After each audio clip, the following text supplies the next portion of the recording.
विधान परिषदेतील 9 आमदारांचा आज निरोप समारंभ।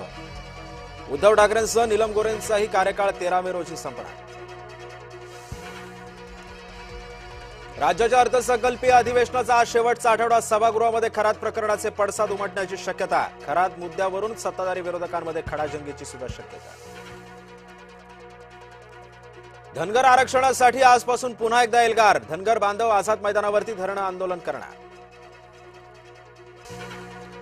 शरद पवारांची डिनर डिप्लोमसी। मवियाच्या आमदारांची मुंबईमध्ये ठेवलं रात्रीचं जेवण। पवार काय रणनीती आखतात याकडे राज्याचं लक्ष।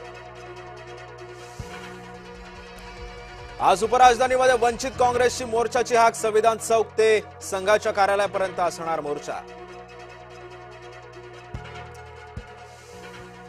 मनसे अध्यक्ष राज ठाकरेंनी आज बोलावली पुन्हा एकदा महत्वाची बैठक। शिवतीर्थावर होणार राज्यातील मनसे नेत्यांची बैठक।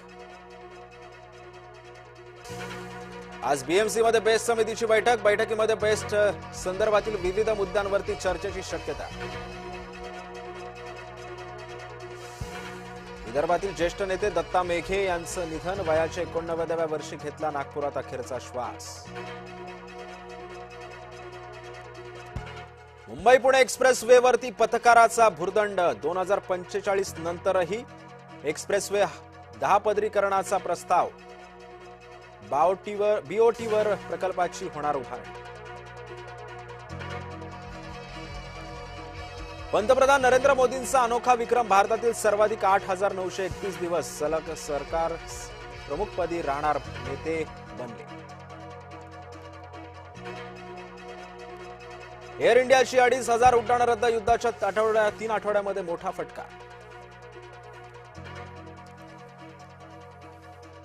आम्ही निराधार धमक्यांच्या रणांगणांवरती सामना करतो। डोनाल्ड ट्रम्पांच्या धमकीनंतर इराणचा मोठा इशारा। अमेरिकेच्या सुवर्ण मुद्रेवर ट्रम्प। देशाच्या स्वातंत्र्याच्या 250व्या स्मृतिदिनानिमित्त घडवणारं नाणं। मात्र निर्णयाच्या कायदेशीर वैधतेबाबत प्रश्नचिन्ह उपस्थित। नाशिकचा पैलवान हर्षवर्धन सदगीर यंदाचा महाराष्ट्र केसरी। हर्षवर्धन सदगीरनं दुसऱ्यांदा पटकावला मानाचा किताब।